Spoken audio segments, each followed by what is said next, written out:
The Day in Tech History is sponsored by CashFly over at CACHEFLY.com, where you can host your podcast and get a 14-day free trial. Jeffrey Powers here. I welcome you to the Day in Tech History, a full rundown of technology history 7 days a week. Subscribe to the show via iTunes, Stitcher, or download right from dayintechhistory.com. Now let's find out what happened on this day, your day in tech history. November 21st, 1877 is where we're going to start today. Thomas Edison announced the invention of the phonograph, which was a machine that could record and play sound using a tin-foil cylinder, not the disc that we are so known to know about phonographs. He would receive the patent for the invention on February 19th of 1878. 1905, Albert Einstein publishes his paper, Does the Inertia of a Body Depend Upon Its Energy Content? The journal Annalen der Physik is where he published it in. It revealed the relationship between energy and mass. Jump up to 1969. The first ARPANET link is established after being a bit of tweaking. UCLA and SRI machine at Stanford, over a 50 kilobit connection, goes online. 1983, after 2 years of testing, Time Incorporated announced that it would not go commercial with its Time Teletext system and closed it down. 1989, Atari releases the Lynx handheld video game system. It featured a 4 MHz 65C02 processor for $189.95. 1990, the Nintendo Super Famicom system is released. It featured the 16-bit processor and 512 kilobytes of RAM, and it came bundled with the Super Mario World platform game.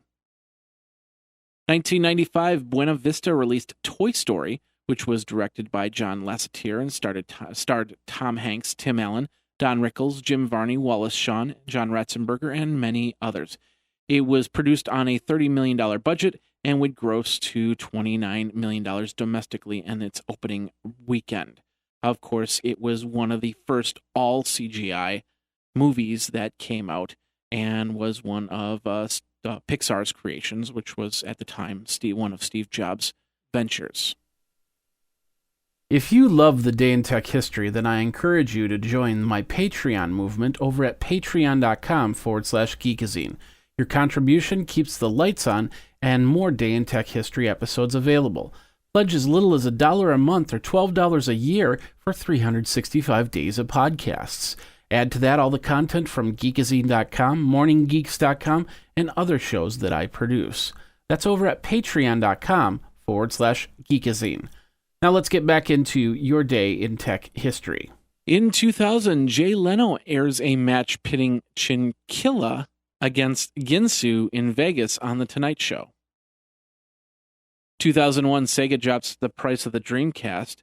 The Dreamcast system in the United States went from $79.95 to $49.95. 2004, Nintendo released the Nintendo DS Dual Screen in Canada and the United States. That featured 2 ARM processors, 67 MHz main CPU, and a 33 MHz coprocessor for $149 or $199 if you were in Canada. 2005, Nintendo announced that out of the 112,000 copies of Mario Kart DS sold in the United States during the first week of release, 45% of those buying had connected to Nintendo Wi-Fi connection, which was about 52,000 people. 2006, Tom B released version 6.10 of the Ubuntu operating system. The system was an Ubuntu distribution remastered as a live CD.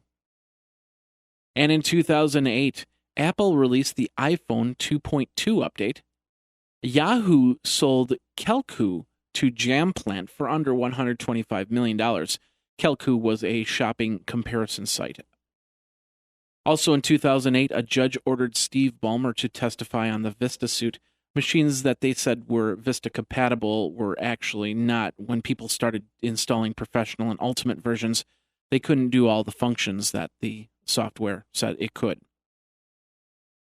And 1,500 online viewers watched as Abraham Biggs committed suicide online on Justin TV.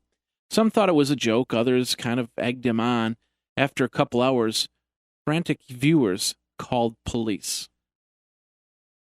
And that is your Day in Tech History for November 21st. My name is Jeffrey Powers, www.dayintechhistory.com. Follow me on Twitter over at DayInTechHist. You can get all the show notes over at the wiki page. And until tomorrow, we'll see you then. Take care. And that's your Day in Tech History. My name is Jeffrey Powers, www.dayintechhistory.com. All the show notes are over at wikizine.com, Geekazine's wiki. And of course, you can like the Facebook page and follow Twitter at Day in Tech Hist. Until tomorrow, take care. Day in Tech History is copyright 2015, JMP Enterprise and Geekazine.com.